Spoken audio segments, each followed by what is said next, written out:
അല്ലാഹുവിന്റെ പരിശുദ്ധമായ ഖുർആൻ ഒരായത്ത് ഒരു ഖുർആനിന്റെ ഒരു ഭാഗത്ത് അല്ലാഹു ഇങ്ങനെ പറയുകയാണ്.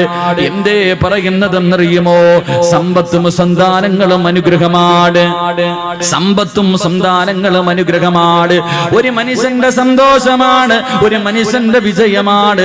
അല്ലാഹുവിന്റെ പരിശുദ്ധമായ ഖുർആൻ പറയുന്ന മക്കൾ അനുഗ്രഹമാണെന്ന് പരിശുദ്ധമായ ഖുർആനിന്റെ ഒരു ഭാഗത്ത് അല്ലാഹു പറയുമ്പോ അതേ ഖുർആനിൽ തന്നെ മറ്റൊരു ഭാഗത്ത് അല്ലാഹു പറയുകയാ, ഇന്നമാ അംവാലുകും വഔലാദുകും ഫിത്ന. അല്ലാഹുവിന്റെ പരിശുദ്ധമായ ഖുർആനിന്റെ 114 അധ്യായങ്ങളിൽ ഒരു ഭാഗത്ത് സമ്പത്തും മക്കളും അനുഗ്രഹമാണെന്ന് പറയുമ്പോ അതേ ഖുർആൻ തന്നെ പറയുന്ന മറ്റൊരു സ്ഥലത്ത് ഒരു മനുഷ്യന്റെ നാശം അവന്റെ മക്കളാണെന്ന് അല്ലാഹുവിന്റെ പരിശുദ്ധമായ ഖുർആൻ നമുക്ക് പരിചയപ്പെടുത്തുമ്പോ എന്റെ പ്രിയമുള്ള സഹോദരങ്ങളെ, പാതിരാത്രി പടച്ചറപ്പേ ഇൽമിന്റെ വഅദിന്റെ സദസ്സിലേക്ക് ഒഴുകിയെത്തി എന്റെ പ്രിയപ്പെട്ട മാതാപിതാക്കളോട് അല്ലാഹുവേ നമ്മളും കാണുന്നവരാ, ഖുർആനിന്റെ ഈ ആയത്ത് നമ്മൾ കാണുന്നവരാണ്. ഒരു സ്ഥലത്ത് അല്ലാഹുവേ മക്കള് കാരണം സന്തോഷിക്കുന്ന മാതാപിതാക്കളുണ്ട്, മക്കള് കാരണം സന്തോഷിക്കുന്ന മാതാപിതാക്കള്. എങ്കിലും മറു സൈഡിൽ ചില മാതാപിതാക്കളുണ്ടല്ലോ, ചില മക്കൾ അല്ലാഹുവേ, ചില ഉമ്മയും വാപ്പയും അല്ലാഹുവിനോട് ദുആ ചെയ്യുന്ന, പടച്ചുറപ്പേ എന്റെ പൊന്നുമോന് ദീർഘായുസ് കൊടുക്കണേ അല്ലാ, എന്റെ പൊന്നുമോന് ആഫിയത്ത് കൊടുക്കണേ അല്ലാ.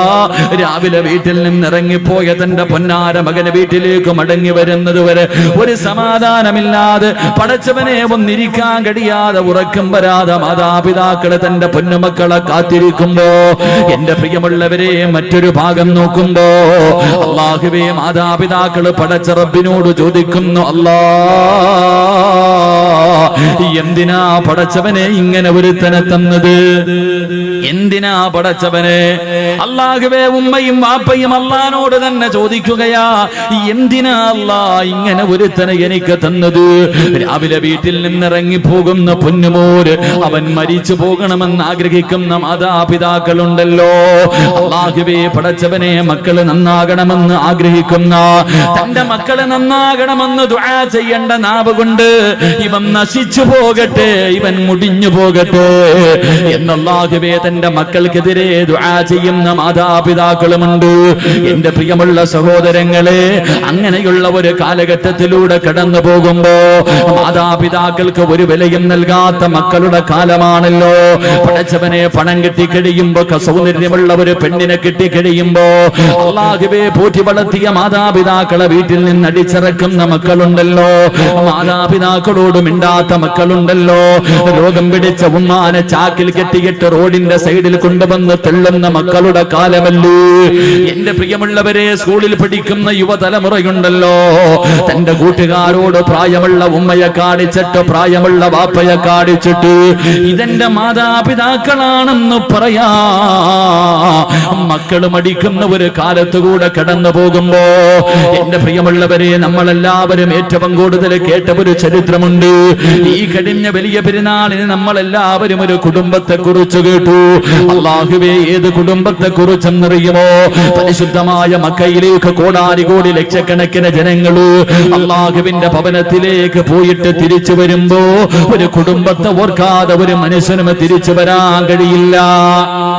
അല്ലാഹുവിന്റെ മക്കയിലേക്ക്, പരിശുദ്ധ കഅബയിലേക്ക് ചെന്നിട്ട് ഒരു വാപ്പയെയും ഉമ്മയെയും മകനെയും കുറിച്ച് ചിന്തിക്കാതെ അവര് തന്നെയാണല്ലോ, അവരുടെ സ്മരണ തന്നെയാണല്ലോ ഇബ്രാഹിം നബിയെയും ഹാജറ ബീബിയെയും ഇസ്മായിൽ നബിയെയും ഈ ഭാര്യ ഭർത്താവിനെയും മകനെയും ഓർക്കാതെ ഒരു മനുഷ്യനും മക്കയിൽ നിന്ന് മടങ്ങി വരാൻ കഴിയില്ലല്ലോ.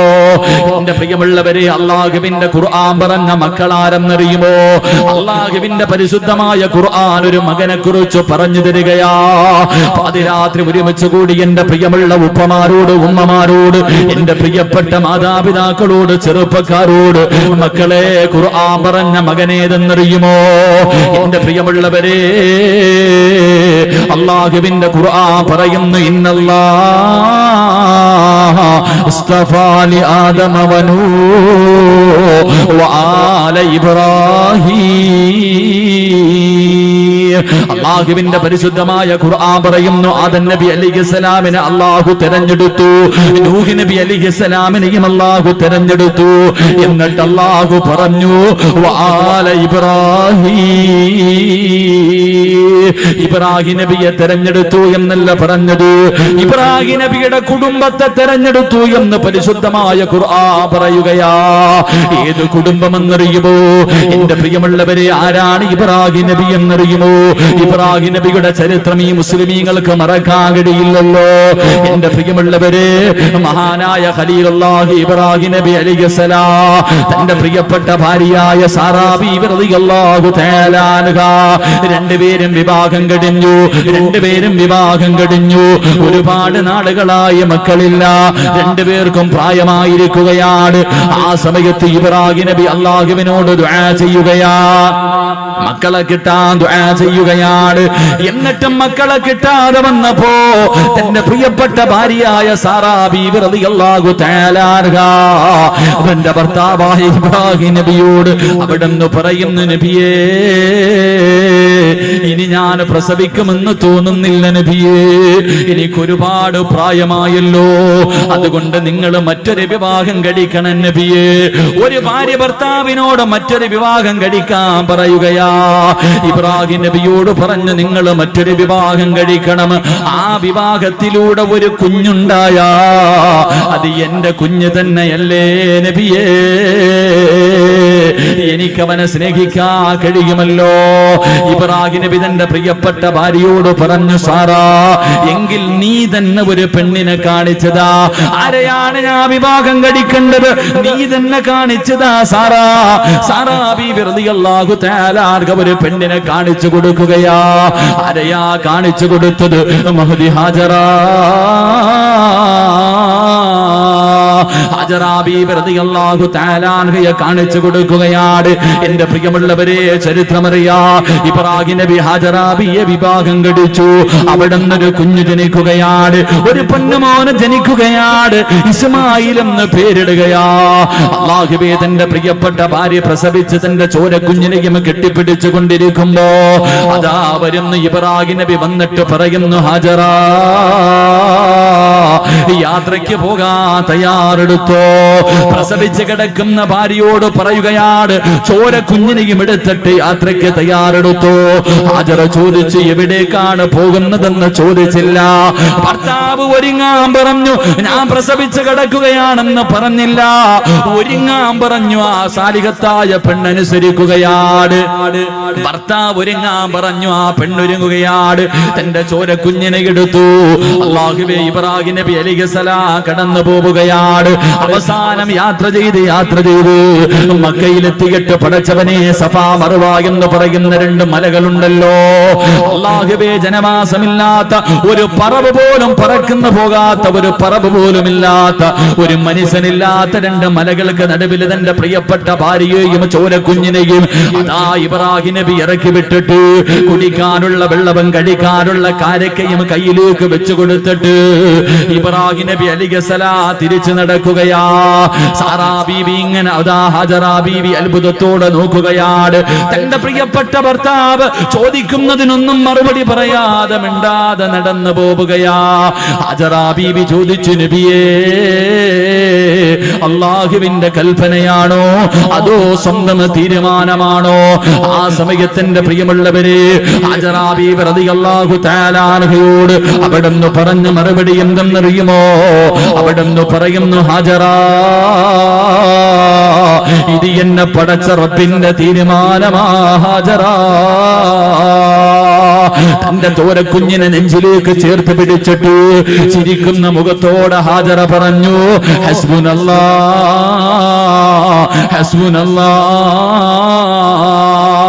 എങ്കിലും നിങ്ങൾ സന്തോഷത്തോടെ പൊക്കോ. എന്നെയും എന്റെ കുഞ്ഞിനെയും നോക്കാൻ അല്ലാഹുവിനറിയാ, എന്നെയും എന്റെ കുഞ്ഞിനെയും നോക്കാൻ അല്ലാഹുവിനറിയാ. എന്റെ പ്രിയമുള്ളവരെ ഇബ്രാഹിം നബി നടന്നു പോവുകയാ. കൊല്ലങ്ങൾ കഴിഞ്ഞു. ഇസ്മായിൽ നബി അലൈഹിസ്സലാം വളരുകയാണ്. ഇസ്മായിൽ നബി അലൈഹിസ്സലാം വളരുകയാണ്. വാപ്പ ഇടയ്ക്കിടയ്ക്ക് വരാറുണ്ട്.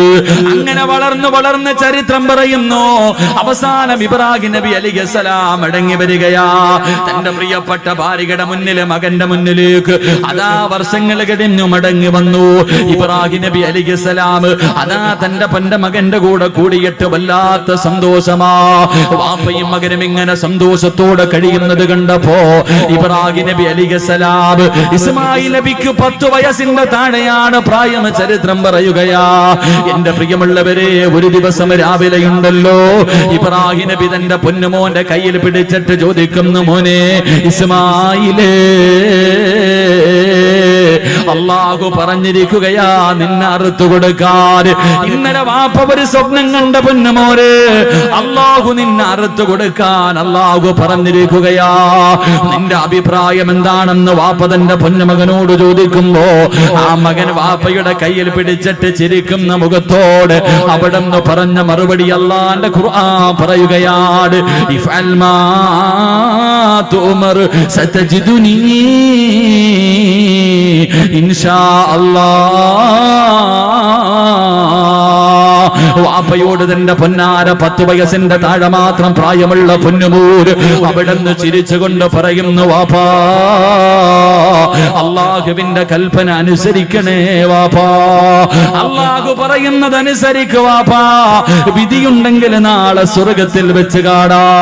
തന്റെ വാപ്പയെ വല്ലാതെ അത്ഭുതപ്പെടുത്തുകയാണ്. എന്റെ പ്രിയമുള്ള പെങ്ങളെ, തിന്നെ വാപ്പയുടെ കയ്യിൽ പിടിച്ചിട്ട് തന്റെ പൊന്നുമോനെ അറുക്കുന്നതിന് വേണ്ടി വാപ്പ തയ്യാറെടുക്കുമ്പോ, തന്റെ പൊന്നുമോനെ അറുക്കുന്നതിന് വേണ്ടി വാപ്പ തയ്യാറെടുക്കുമ്പോ ആ പൊന്നുമോൻ ഉപ്പയുടെ കയ്യിൽ പിടിച്ചിട്ട് പറഞ്ഞു, ഉപ്പാ എനിക്ക് 4 വസിയ്യത്തുണ്ട് വാപ്പാ. ആ 10 വയസ്സിന്റെ താഴെ മാത്രം പ്രായമുള്ള പൊന്നുമോനോട് വാപ്പ ചോദിച്ചു, എന്തേ മോനെ, എന്തേ നിനക്ക് അവസാനമായി വസിയ്യത്ത് ചെയ്യാനുള്ളത്? അവിടുന്ന് പൊന്നുമോൻ ഉപ്പാരോട് പറയുന്ന, ഉപ്പാ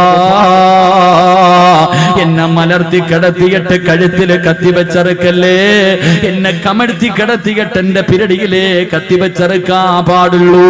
അത്ഭുതത്തോടെ ഇബ്രാഹിം നബി ചോദിച്ചു, മോനെ കാരണമെന്തേ?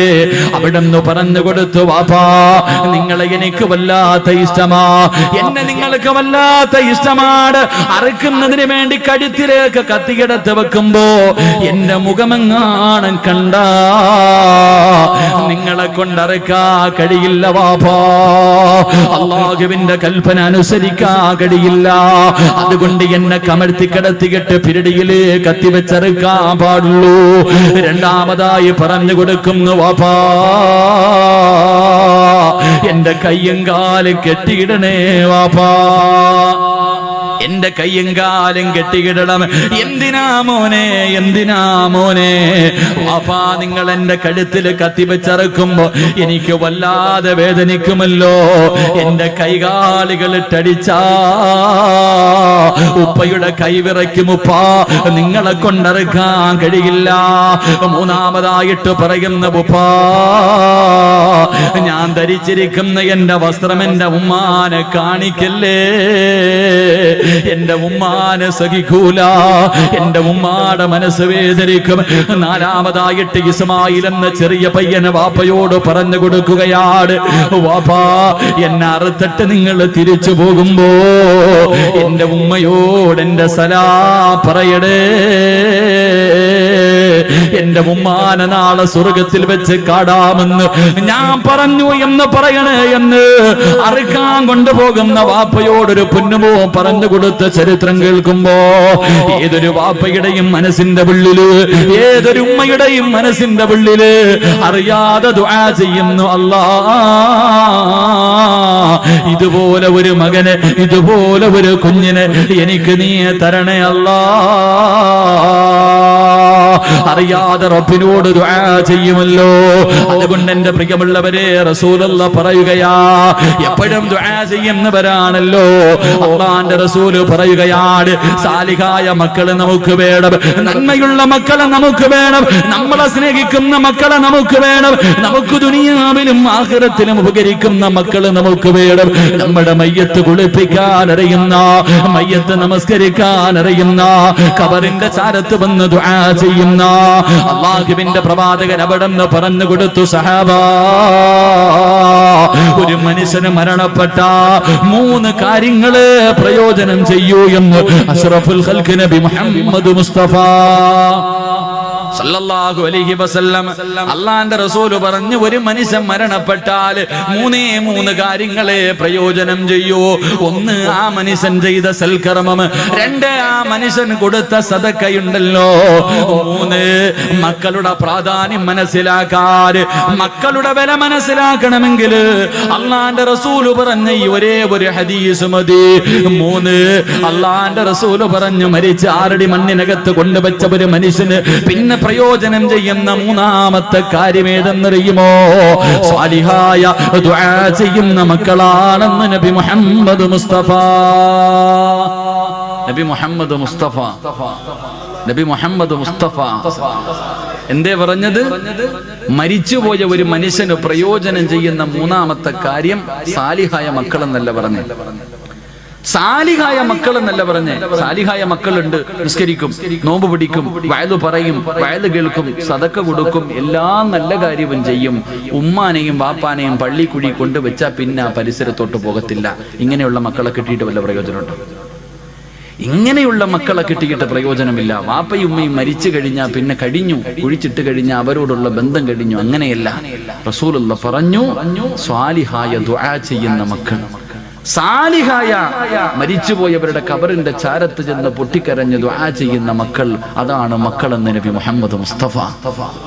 നബി മുഹമ്മദ് മുസ്തഫ. അള്ളാഹു അങ്ങനെയുള്ള മക്കളിൽ എന്നെയും നിങ്ങളെയും ഉൾപ്പെടുത്തി അനുഗ്രഹിക്കുമാറാകട്ടെ. അള്ളാഹു അങ്ങനെയുള്ള മക്കളെ നമുക്ക് നൽകി അനുഗ്രഹിക്കുമാറാകട്ടെ.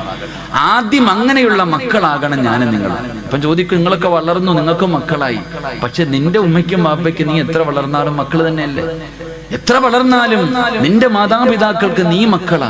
അപ്പൊ നീയും നന്നാകണം, നിന്റെ മക്കളും നന്നാകണം. അള്ളാഹു നമ്മളെല്ലാവരെയും നന്നാക്കി തരുമാറാകട്ടെ. അള്ളാഹു നമ്മളൊക്കെ സാലിഹ്യങ്ങളിൽ പെടുത്തുമാറാകട്ടെ. സാലിഹായ മക്കളാകാൻ ആഗ്രഹമുള്ളവരെന്ന് കൈവക്കിക്കും. സാലിഹായ മക്കള് അൽഹംദുലില്ലാഹ്, പെണ്ണുങ്ങളൊന്നും പൊക്കൂല, വേറെ വല്ല കാര്യത്തിലായിരുന്നെങ്കിൽ ഇപ്പൊ ചാടിക്കേറി എഴുന്നേറ്റ് നിന്നേ. നീ സാലിഹായ നിനക്കുള്ള, നീ ചെയ്ത നിന്റെ മക്കൾ നിന്നോട് ചെയ്യും, നീ ചെയ്തില്ലേ നിന്റെ മക്കളും അത് തന്നെ കാണിക്കും. അള്ളാഹു നമ്മളൊക്കെ സാലിഹ്യങ്ങളിൽ പെടുത്തുമാറാകട്ടെ. സാലിഹായ മക്കളെ കിട്ടണമെങ്കിൽ വെറുതെ കിട്ടൂല. സാലിഹായ മക്കളെ കിട്ടണമെങ്കിൽ വെറുതെ കിട്ടൂല. സാലിഹായ മക്കളെ കിട്ടണമെങ്കിൽ ചില കാര്യങ്ങൾ ചെയ്യണമെന്ന് അള്ളാഹുവിന്റെ വിശുദ്ധ ഖുർആൻ. അള്ളാഹു പഠിക്കാൻ ഭാഗ്യം നൽകി അനുഗ്രഹിക്കുമാറാകട്ടെ. ചില കാര്യങ്ങൾ ഖുർആൻ പറയുന്നുണ്ട്. ആ പറയുന്ന കാര്യങ്ങൾ ചെയ്താലേ നമുക്ക് നല്ല മക്കളെ കിട്ടത്തുള്ളൂ. അള്ളാഹു അങ്ങനെയുള്ള മക്കളിൽ പെടുത്തുമാറാകട്ടെ. അള്ളാഹു പഠിക്കാനുള്ള ഭാഗ്യം നൽകി അനുഗ്രഹിക്കുമാറാകട്ടെ. എന്റെ പ്രിയമുള്ള സഹോദരങ്ങളെ, സാലിഹായ മക്കളെ കിട്ടണമെങ്കിൽ ഒന്ന്, എല്ലാവരും നേരെ ഇരിക്കും. എല്ലാവരും നേരെ ഇരുന്നേ. ചെളിയിലായിരിക്കുന്നത്, കാല് പൊതയണ്ട, എല്ലാവരും നേരെ ഇരിക്കും. ഇങ്ങനെ ചാരി ഇരിക്കുമ്പോൾ ഉറക്കം വരും. ഇങ്ങനെ ചാരി ഇരിക്കുമ്പോ ശൈത്താൻ അടുത്ത് വന്നിട്ട് അളിയാ ഉറങ്ങടാന്ന് ഇങ്ങനെ തടകുക. ഓനിങ്ങനെ തടകി ഉറക്കാൻ നടക്കുക. ഓനിപ്പോ ഏറും കൊണ്ടിട്ട് വെറുതെ നടക്കുക. ഈ 28 ലക്ഷം ഹാജിമാരെങ്ങാണ്ട് ഈ വർഷമുണ്ട്. എല്ലാരും കൂടെ എറിഞ്ഞെറിഞ്ഞവന്റെ ഊപ്പാട് വന്നിരിക്കുക. എല്ലാരും കൂടെ പോയി കിടന്നിട്ട് ജംറയിലും അള്ളാഹു 7 കല്ല് വെച്ച് 21 കല്ല് ഒരു ദിവസം. എന്തോ ഏറെന്ന് പറഞ്ഞ ഓരോ മനുഷ്യന്റെ ഏറ്. ചില പാകിസ്ഥാനികളൊക്കെ ചെരുപ്പാ എറിയുന്ന ഊരിയിട്ട് ശൈത്താനെ. അതാ മനസ്സിലാക്കേണ്ടത്. ശൈത്താൻ ചിലരുടെ ഏറ് കാണുമ്പോ നമ്മൾ ഏറ്റവും കൂടുതൽ ഈ സെൽഫിയുടെ കാലമാണല്ലോ. ജംറയിൽ ഇങ്ങനെ കല്ലെറിയ, ശൈത്താനെ കല്ലെറിയുന്ന സമയത്ത് ഒരുത്തൻ ഒരു സെൽഫി, ശൈത്താനോടൊപ്പം ഒരു സെൽഫി പത്രത്തിലൊക്കെ ഉണ്ടായിരിക്കും. കല്ലെറിയുമ്പോഴും സെൽഫി. ഓനെ നോക്കിയിട്ട് ശൈത്താൻ ചിരിക്ക, എടാ നീ എന്നെ എറിയുന്നു, നീ നിന്നെ തന്നെ എറിയടാന്നാ ചിന്തിക്കണേ. അപ്പൊ അതുകൊണ്ട് ഇങ്ങനെയുള്ള സദസ്സിൽ വന്നിരുത്തിയിട്ട് നമ്മളെ ഉറക്കാൻ അവൻ പരിശ്രമിക്കും. ഉറങ്ങണ്ട, ഉറങ്ങാനൊരു ഭാഗ്യം വേണം. ഇല്ല ഉസ്താദ്, സ്വർഗത്തിരുന്ന് ഉറങ്ങാനൊരു യോഗം വേണ്ടേ? ശരി, അള്ളാഹു നമുക്ക് കയ്യുമാ നൽകി അനുഗ്രഹിക്കുമാറാകട്ടെ.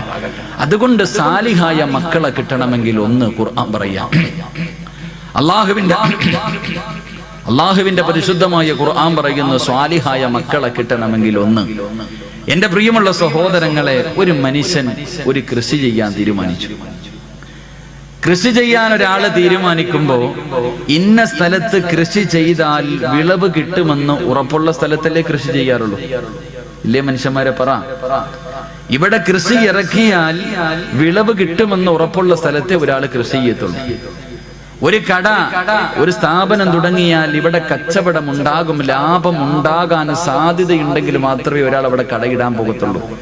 കടയിട്ടാൽ കച്ചവടം നടക്കൂല എന്ന് ഉറപ്പുള്ള സ്ഥലത്ത് ആരെങ്കിലും കൃഷി ഇറക്കോ അല്ലെങ്കിൽ കടയിടോ? ചെയ്യൂല.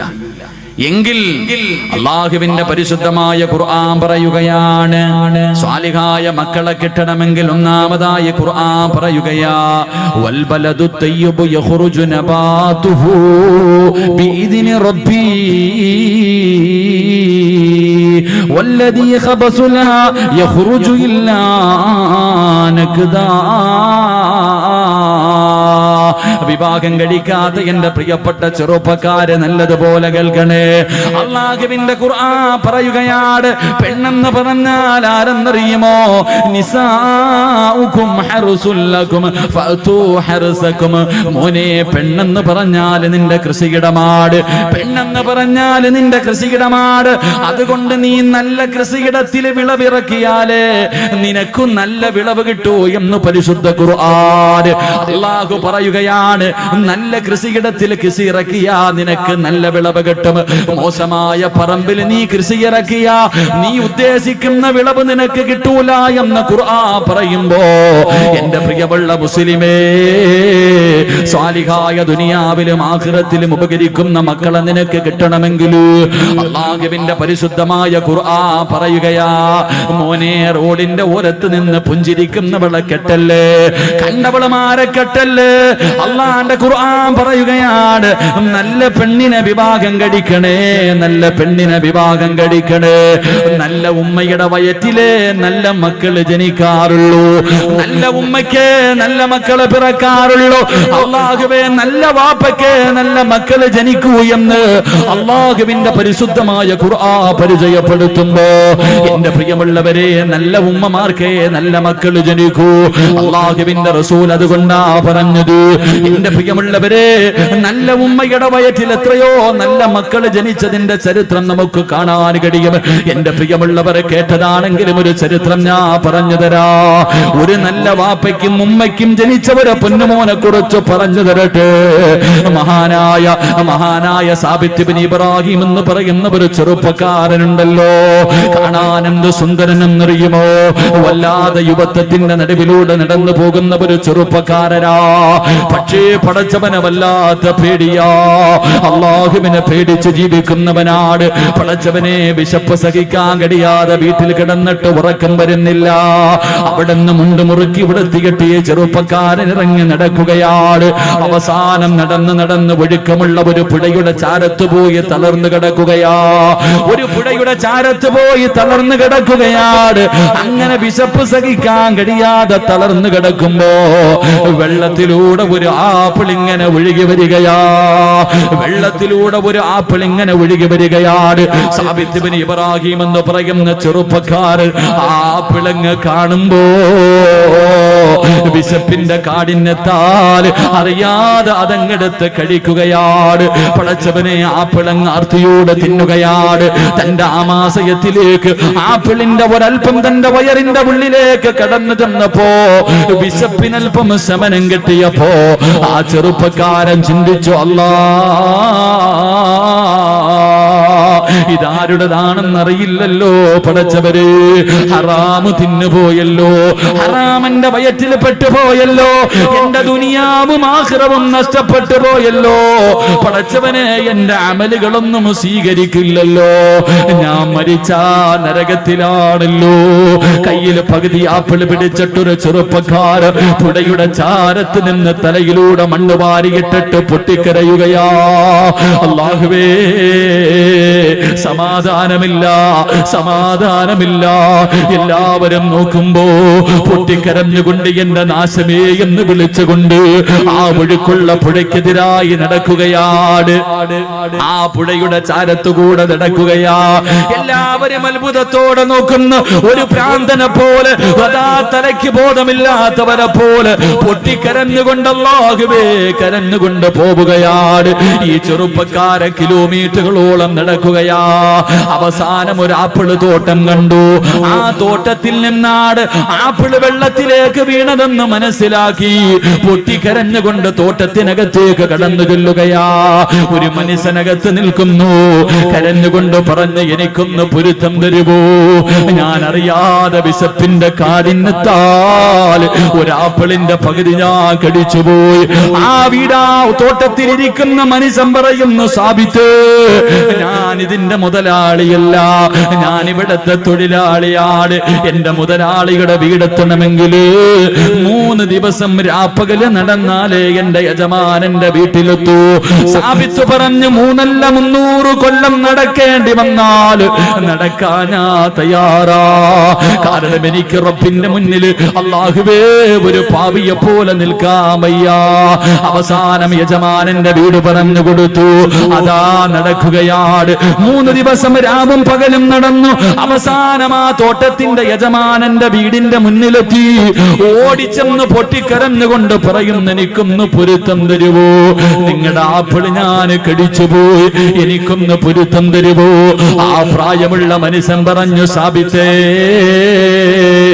നിന്റെ ആമാശയത്തിലേക്ക് കടന്നുപോയാ ആ പകുതി ആപ്പിളിന് ഞാൻ പൊരുത്തപ്പെട്ടു തരണമെങ്കിൽ എനിക്കൊരു കണ്ടീഷനുണ്ട്. എന്ത് കണ്ടീഷനും ഞാൻ തയ്യാറാണ്. സാബിത്ത് ചോദിച്ചു, എന്ത് കണ്ടീഷനാണ്? അവിടെന്ന് പറഞ്ഞു, എനിക്കൊരു പൊന്നുമോളുണ്ട്, അവളെ നീ വിവാഹം കഴിക്കണം. അവൾക്കാണെങ്കിൽ കണ്ണിന് കാഴ്ചയില്ല, അവൾക്ക് ചെവിക്ക് കേൾവിയില്ല, അവൾക്ക് നടക്കാൻ കാലില്ല, വികലാംഗയായ കാണാനടകില്ലാത്ത എന്റെ പൊന്നുമോളെ വിവാഹം കഴിച്ചാലേ നിനക്ക് പൊരുത്തം തരൂ എന്ന് പറയുമ്പോ പൊട്ടിക്കരഞ്ഞുകൊണ്ട് സാബിത്ത് പറഞ്ഞു, അല്ലാ, ഒരു കൊതുകിന്റെ ചിറകിന് പോലും വിലയില്ലാത്ത ദുനിയാവല്ലേ, എന്തിനും ഞാൻ തയ്യാറാ. അവസാനം കണ്ണില്ലാത്ത, കണ്ണ് കാണാത്ത, ചെവി കേൾക്കാത്ത, കാലില്ലാത്ത, കാണാ സുന്ദരിയല്ലാത്ത, ഒരിക്കൽ പോലും കണ്ടിട്ടില്ലാത്ത പെണ്ണിനെ വിവാഹം കഴിക്കുകയാണ്. റബ്ബേ, വിവാഹം കഴിഞ്ഞു. മണിയറക്കകത്തേക്ക് കടന്നു ചെല്ലുമ്പോ സുബ്ഹാനല്ലാഹ്, കാണാനടകുള്ള ഒരു സുന്ദരിയായ പെണ്ണ് മണിയറക്കകത്ത് ഒരുങ്ങിയിരിക്കുകയാ.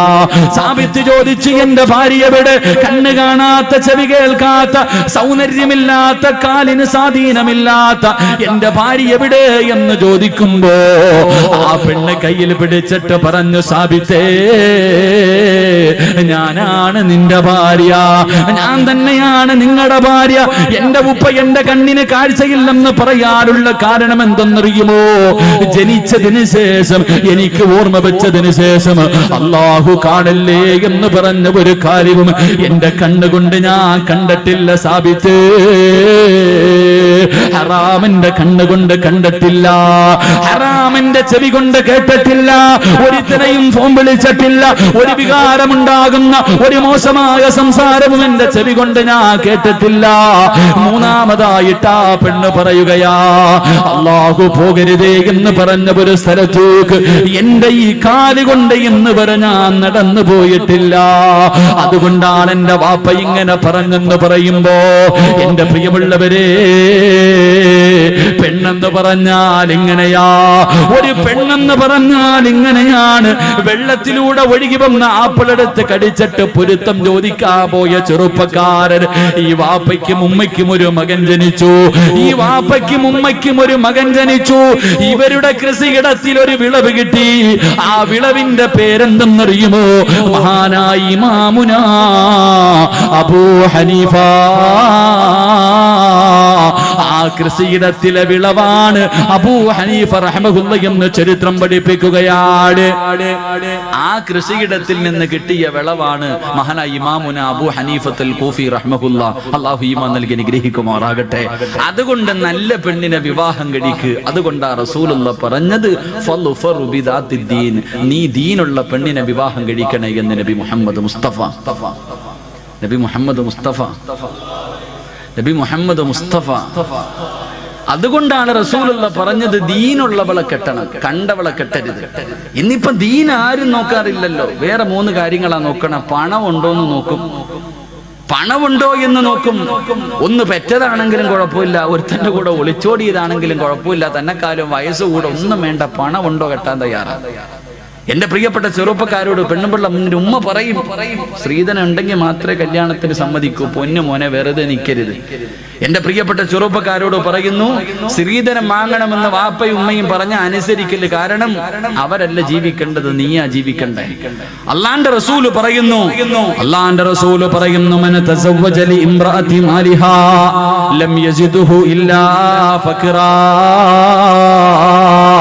പെണ്ണിന്റെ പണം കണ്ടിട്ട് പെണ്ണ് കെട്ടുന്നവനെ, പെണ്ണിന്റെ പണം കണ്ടിട്ട് പെണ്ണ് കെട്ടുന്നവനെ, നീ എത്ര കോടിയ കണക്കിന് സ്ത്രീധനം വാങ്ങിയാൽ നിന്നെ ദാരിദ്ര്യം പിടിപെടുമെന്ന് ആദരവായ പ്രവാചകൻ നബി മുഹമ്മദ് മുസ്തഫ. 1 കോടി രൂപയും ബെൻസ് കാറും വാങ്ങിയവനാണെങ്കിൽ നീ യതീംഖാനയിലായി പോകുമെന്ന് നബിഗിനാ റസൂലുള്ളാഹി. അപ്പൊ പണം നോക്കിയിട്ട് പെണ്ണ് കെട്ടിയാ നീ യതീംഖാനയിലാകും. ഇനി 2 ഗ്ലാമർ ഉണ്ടോ? അതാ കൂടെ കൊണ്ട് നടക്കുമ്പോ എല്ലാരും ചോദിക്കണം, പൊട്ടന് ലോട്ടറി അടിച്ചതുപോലെ എവിടുന്ന് കിട്ടിയടാ? കാണുന്നവനൊക്കെ ഇങ്ങനെ നോക്കണം. ഗ്ലാമറുള്ള പെണ്ണ്, സൗന്ദര്യമുള്ള പെണ്ണ്. റസൂലുള്ള പറഞ്ഞു, വേണ്ട മോനെ, ഗ്ലാമർ കൂടിയവളെ നീ കെട്ടല്ലേ, അവളുടെ സൗന്ദര്യം അവളെ നശിപ്പിച്ചു കളയുമെന്ന് നബിയിനാ റസൂലുള്ളാഹി. പെണ്ണിന്റെ സൗന്ദര്യം നോക്കിയിട്ട് കെട്ടാൻ പാടില്ല. 3 കുടുംബ മഹിമ നോക്കും. അവനവനെ കൊണ്ട് പറ്റുന്നിടത്ത് പോയി കയറിയാ പോരെ. പുളിങ്കൊമ്പിലേ പിടിക്കത്തുള്ളൂ, അത്തപ്പാടിയാ. അന്നന്നത്തെ ചെലവിന് എന്റെ കഴിയില്ലാത്തവനെ വേറി കോടീശ്വരന്റെ മോളെ കെട്ടും. അള്ളാന്റെ റസൂല് പറഞ്ഞു, നീ കുടുംബ മഹിമ നോക്കിയിട്ട് പെണ്ണ് കെട്ടല്ലേ, നീ ആ കുടുംബത്തിൽ നാറിപ്പോകുമെന്ന് നബിയിനാ റസൂലുള്ളാഹി. അവരുടെ മുന്നിൽ നീ നാണം കെട്ടുപോകും, അവനവനെ കൊണ്ട് പറ്റുന്നത്. അതുകൊണ്ടാ പറഞ്ഞത്, നീ നോക്കണ്ട ഒന്നാമത്തെ കാര്യം, അവക്ക് അള്ളാനെ പേടിയുണ്ടോ, നിസ്കരിക്കാൻ അറിയോ, അവൾക്ക് റസൂലുള്ളാഹിനെ കുറിച്ച് അറിയോ, ഖുർആൻ ഓതാൻ അറിയുമോ. ദീനുള്ള പെണ്ണിനെ വിവാഹം കഴിക്ക്, ആ കൃഷിയിടത്തിൽ നല്ല മക്കൾ ജനിക്കുമെന്ന് നബി മുഹമ്മദ് മുസ്തഫ. അള്ളാഹു നമുക്കൊക്കെ നല്ല ഭാര്യമാരെ നൽകി അനുഗ്രഹിക്കുമാറാകട്ടെ.